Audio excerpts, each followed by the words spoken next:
Hola chicos, en este video, trataremos el tema del feriado bancario, dolarización y migración. Para explicar bien este tema en la historia, lo hemos dividido en 5 fases. El boom petrolero, la crisis de la deuda externa, la securitización, la inestabilidad política, la dolarización, y por último, la migración. El boom petrolero. En un principio, las principales exportaciones eran el cacao y el banano. La exportación del petróleo empezó en 1928. Pero esto no era un ingreso significativo para el país, ya que el rubro no superaba el 6% del total del país. De hecho, entre 1960 y 1971, paró la exportación de crudo, y solo se extraía para el mercado interno. En 1971, en el gobierno de José María Velasco Ibarra, se pudo recuperar la propiedad del petróleo, ya que se encontraba en manos de empresas transnacionales, con la llamada Ley de Hidrocarburos, en 1972. Debido al inminente crecimiento en la explotación petrolera, las Fuerzas Armadas dan un golpe de Estado, y Guillermo Rodríguez Lara toma el poder, y anuncia un programa de gobierno que incluía una reforma agraria y tributaria, así como mayor inversión social.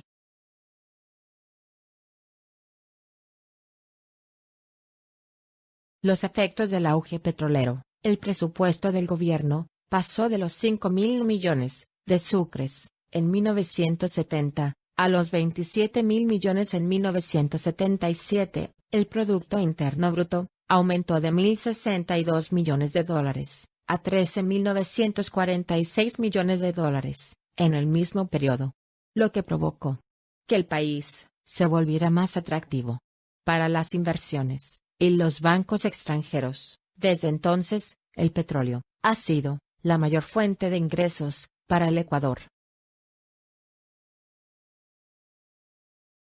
Crisis de la deuda externa. La confianza de la riqueza petrolera detonó el endeudamiento externo a tasas de 1% o 2%, con lo que la deuda creció casi 22 veces, de forma sostenida, lo que provocó que el país dejara de invertir en educación y salud. En este periodo, los medios de producción y la riqueza siguieron concentrados en minorías industriales, comerciales y terratenientes. Para 1976, Ecuador logra pagar su deuda con Inglaterra, pero entre 1976 y 1979, adquiere nuevas deudas con el Fondo Monetario Internacional para pagar intereses de deudas anteriores. En los años 80, después del regreso a la democracia, se presentan una serie de condiciones adversas que precipitan la crisis. Se contrae el comercio internacional, debido a la caída de la demanda de productos primarios, con la consecuente baja de sus precios, además, que se debilita el mercado petrolero. Disminuyen los ingresos, y empiezan las dificultades para cumplir con los pagos de la deuda. Se cierra el financiamiento externo para América Latina, y las tasas de interés de los préstamos adquiridos en los 60 suben al 18%. Para reprogramar sus deudas, los países latinoamericanos deben cumplir estrictos programas supervisados por el Fondo Monetario Internacional. El nuevo endeudamiento estaba destinado a pagar intereses sobre deudas anteriores.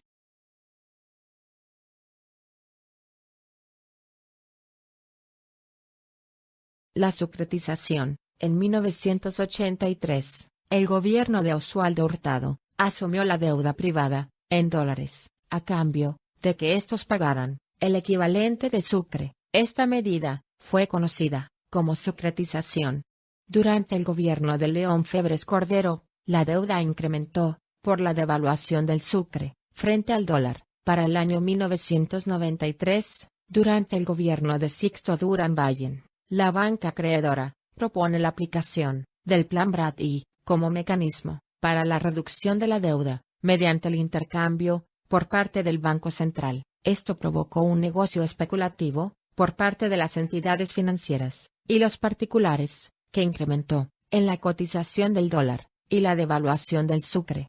El año de 1999 fue el peor año para el país. Debido a la crisis, la deuda exigió un pago de 75% de los ingresos del Estado. Inestabilidad política y dolarización. Debido a que durante la crisis, ningún proyecto político aporta una solución estructural a los problemas económicos que afectan a las personas más humildes y a la clase media. Sobrevino una crisis de gobernabilidad. Abdalá Bucaram Ortiz gobernó desde el 10 de agosto de 1996 hasta el 6 de febrero de 1997. La razón por la que dejó el poder fue que el Congreso Nacional declaró su incapacidad mental para gobernar. Jamil Mahuad gobernó desde el 10 de agosto de 1998 hasta el 21 de enero del 2000.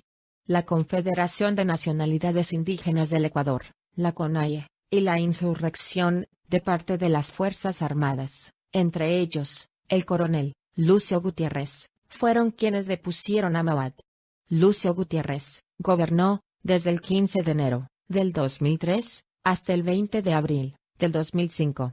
El país generó protestas ciudadanas espontáneas, sobre todo en Quito, con la llamada Rebelión de los Forajidos, que desembocaron en durante el mandato del presidente Jamil Mahuad. Estalló la crisis de deuda de las instituciones financieras, adoptó medidas de salvataje bancario, otorgó créditos de fondos públicos a la banca privada para evitar la bancarrota.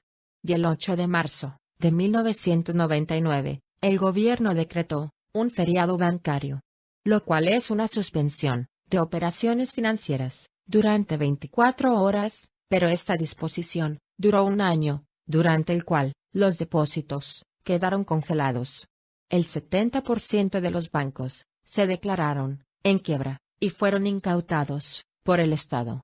Mientras tanto, el sucre seguía devaluando frente al dólar.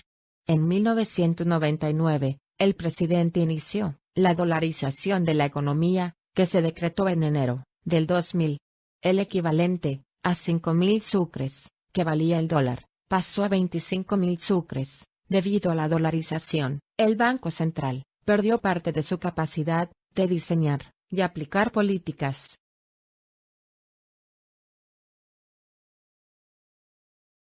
La migración. Como resultado de la grave crisis económica por la que atravesaba el país, millones de ecuatorianos salieron del país, otros tantos perdieron sus ahorros. Algunos de los países a los que emigraron los ecuatorianos fueron España, Estados Unidos e Italia.